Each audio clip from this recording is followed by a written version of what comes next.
জীবনে কথা বলা শুধু মুখ খোলা নয়, বরং অন্যর মনে না গিয়ে নিজেকে প্রকাশ করার এক মোক্ষম শিল্প। কেউ চুপ থেকেও শক্তিশালী, কেউ দিন রাত বলেও গ্রহণযোগ্য নয়। তাহলে গুছিয়ে কথা বলা বলতে আমরা কি বুঝি? মানুষ কেন শুনতে ভালোবাসে? এমন মানুষদের কথা যারা সুন্দরভাবে কথা বলে। আজ আমি বলবো সেই 10টি কৌশল। সেগুলো যদি তুমি আয়ত্তে আনো, তাহলে তোমার কথায় শুধু অর্থ থাকবে না, থাকবে প্রভাব, শ্রদ্ধা আর ভালোবাসা। নাম্বার 1, মন খুলে শোনার অভ্যাস গড়ো। ভালো বক্তা হওয়ার আগে একজন ভালো শ্রোতা হও। মানুষ তখনই তোমার কথা শুনবে যখন তুমি তার কথার মূল্য দেবে।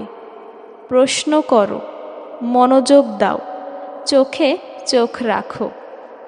এই ছোট ছোট বিষয়গুলো তোমার কথার ওজন বাড়িয়ে দেবে। মনে রেখো, শ্রবণই হলো বলার প্রথম ধাপ। নাম্বার 2, চিন্তা ভাবনার পর কথা বলা শেখো। অনেকেই কথা বলেন চটজলদি, কিন্তু ভেবে বলা, সময় নিয়ে বলা, এটাতেই থাকে গভীরতা। তোমার মস্তিষ্কে যদি চিন্তার সচ্ছলতা না থাকে, তাহলে মুখে শুধু শব্দ থাকবে, বক্তব্য থাকবে না। কথা বলার আগে ভাবো, এই কথায় আমি কি কাউকে কষ্ট দেব? কিছু শেখাতে পারবো, নাকি নীরব থাকাই উত্তম? নাম্বার 3, তথ্যভিত্তিক কথা বলো, অনুমান নয়। ধরে নেব না, জেনে নাও। অনুমান বা গুজব ছড়িয়ে কথায় মানুষের শ্রদ্ধা পাওয়া যায় না। বরং সঠিক তথ্য, বাস্তব উদাহরণ, ছোট ছোট গল্প দিয়ে গুছিয়ে কথা বলো। এতে মানুষ তোমার কথাকে গ্রহণ করবে আর গুরুত্ব দেবে। নাম্বার 4, সংযত কিন্তু দৃঢ় হও। নরমভাবে বলো, কিন্তু আত্মবিশ্বাসী হয়ে। সোজা কথা সোজাভাবে বলা মানে রুক্ষ হওয়া নয়, বরং কোমল কণ্ঠে কঠিন সত্য বলাটাই গুছিয়ে বলার প্রকৃত নির্দেশন। তোমার আত্মবিশ্বাস যদি থাকে, তাহলে নিচু স্বরেও তুমি প্রভাব ফেলতে পারবে।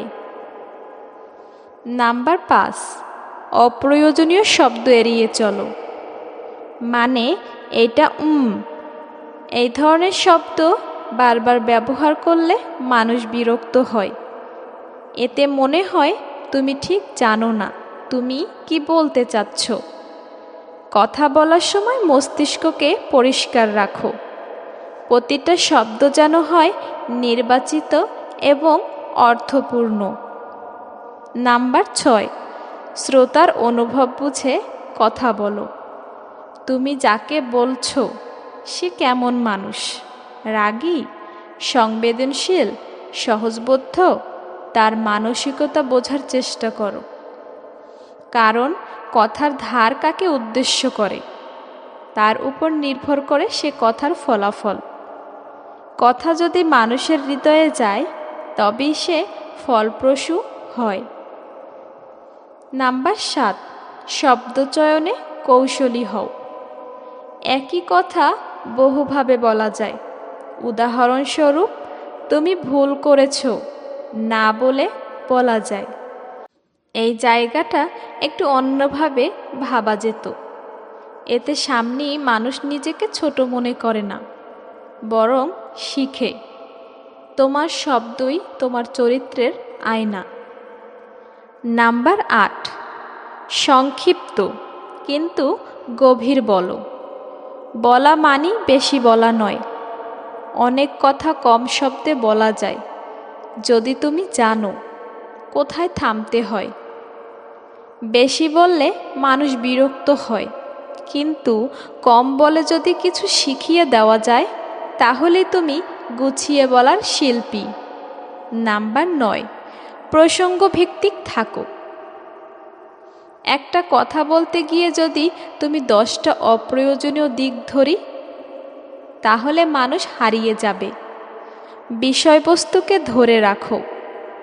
মাঝপথে গল্প বা ইমোশন ঢুকালেও যেন সেটা মূল বিষয়ের সঙ্গে খাপে খাপে যায়। এটা শিখে গেলে তোমার কথা হবে প্রাসঙ্গিক আর স্মরণীয়। নাম্বার 10, নীরবতা থেকেও শেখো। কখন থামতে হয় তা জানো। সবসময় কথা বললেই ভালো বক্তা হওয়া যায় না। কখন থামতে হয়, কখন শুধু চেয়ে থাকতে হয়, এই বোধই একটা পরিপূর্ণ বক্তাকে আলাদা করে তোলে। গুছিয়ে কথা বলা মানে শুধু বলা না, মাঝে মাঝে মৌন থেকেও অনেক কিছু বোঝানো। জীবন এক অদ্ভুত যাত্রা, যেখানে তুমি প্রতিদিনই কথা বলছো, কখনো নিজের জন্য, কখনো অন্যর জন্য। কিন্তু সেই কথা যদি গুছিয়ে না বলা যায়, তাহলে সম্পর্ক ভেঙে যায়, শ্রদ্ধা হারিয়ে যায়, আত্মবিশ্বাস কমে যায়। তাই আজ থেকে চেষ্টা করো এই 10টি কৌশল নিজের জীবনে প্রয়োগ করার।